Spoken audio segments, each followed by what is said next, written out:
Hey everyone, welcome back to another movie review. Today I'm going to be covering Leon, the Professional. This is a movie I discovered through my film chat. Hey guys, I know you're watching. And before they suggested this movie for our Hall of Fame, uh, I hadn't heard of it. I didn't know anything about it. And it ended up surprising me. It started off as an action movie, ended up sort of being an action movie, ended up sort of being a romance, sort of a drama, sort of a thriller, and it covered all its bases and ended up way better than I thought it would be. Since I couldn't expect anything from it. I really do enjoy going into movies completely blind, like just the name.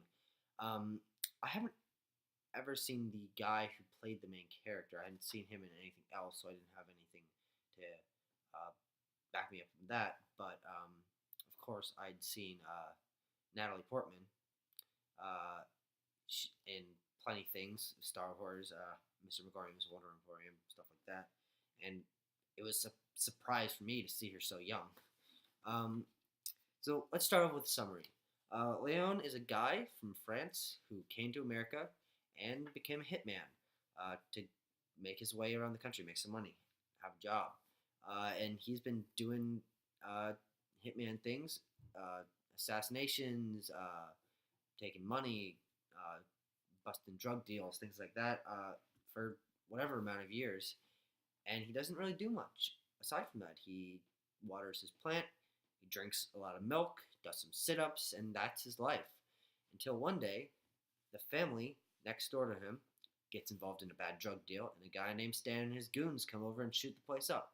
Everyone dies, the parents, the children, except for one girl named Matilda, who ends up going and hiding in Leon's apartment, and they become friends, and a little more than friends. Uh, and that's the basic premise. Anything after that is a little more discretionary. So, I, if you're interested in that kind of short premise, uh, go check out the movie. So, I'm going to start off with some positives. Uh, there, in the beginning scene, which is sort of just Leon doing his assassin thing, he's kind of shifting around, being on the ceiling, killing guys, all sorts of kind of normal action movie stuff.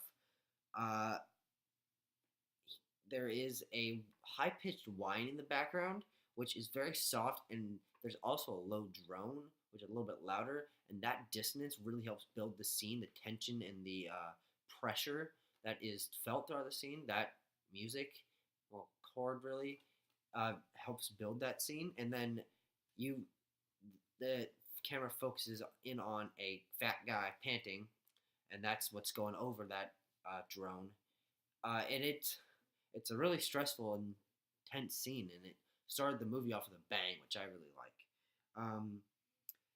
Matilda, oh geez, there's a lot to say about her. She is innocent, but she's also quite clearly not. She smokes. She talks about kissing Leon. She is kind of wise beyond her years, but she's also still a child. She's what, like maybe 12? She says she's 18 in the movie, but obviously no one believes that. But my favorite part about her is her costume design, which really feigns her innocence. First see her wearing leggings covered in comic strips, and that is a great design choice because it still shows that she's a kid, and then it pans up and she's smoking a cigarette. So it's the balance that really gives you into her character and initiates the release or the power that she has throughout the movie. Leon's apartment is a great set. It's pretty bland, but that's great because the few things it has in it really give you insight into Leon's life, like his plant, which he really really loves, the milk jugs in the refrigerator. Let me drop my notes. His little piggy oven mitt, just a clock, a bed he doesn't use because he sleeps in a chair, and it's just a great set. That's another thing with the things I mentioned. Leon is an amazing character. He's so intricate. He's so detailed. you don't get much emotion from him because he's sort of this stone cold killer, but it's his quirks, the things he does that you've never seen in a movie that really introduce you to him and keep going throughout the movie. He carries the plant with him literally to the end. And it's a relationship I've never seen in a movie, a guy and his plant, especially an assassin and his plant. Um, and the milk, he drinks like 2 gallons of milk a day or something ridiculous like that. He doesn't end up drinking any alcohol or things like that when he's talking with other guys. He gets a milk. Eh, It's so strange that you get to know him before you even know him. It's pretty crazy. And then the him sleeping in a chair, that's not really ever touched on, and it's not really that powerful. It just makes him quirky. Uh, he just sits in a chair, closes his eyes, and turns off the light, and that's just weird. Um, the villain of the movie, Stan, who is a very enigmatic guy. He has a lot of quirks of his own. He's got like a twitch. He's takes a drug to like help him with something that makes him kick back his head and start like foaming at the mouth.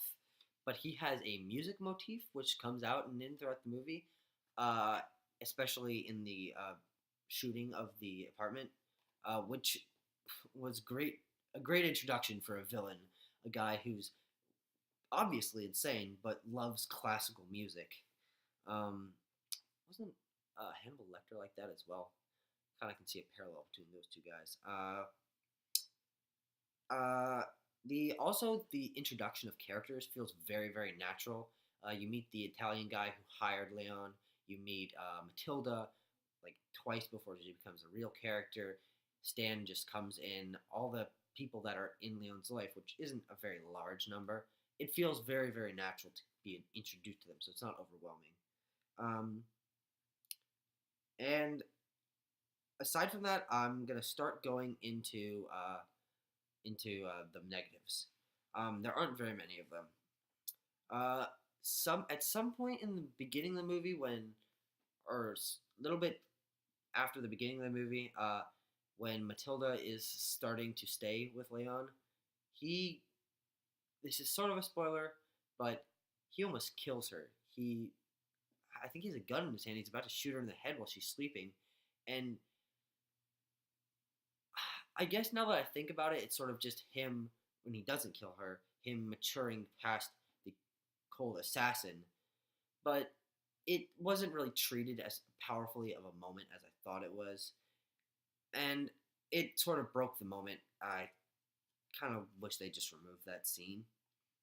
There's also kind of an overuse of mid to close shots where it's just like looking straight at someone when they're having dialogue with someone else, or like shoulder up of two people, or things like that. And I wish they had sort of varied camera angles for the conversations because it kind of gets repetitive.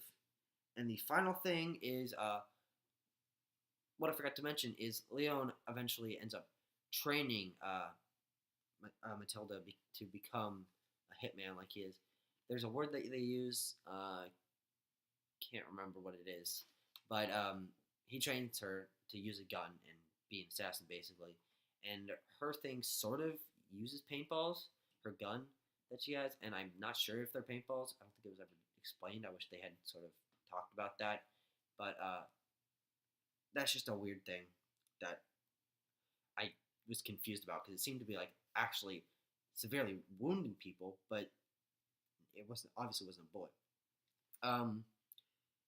And aside from that, I think that that's gonna wrap up this review. I really do enjoy Leon.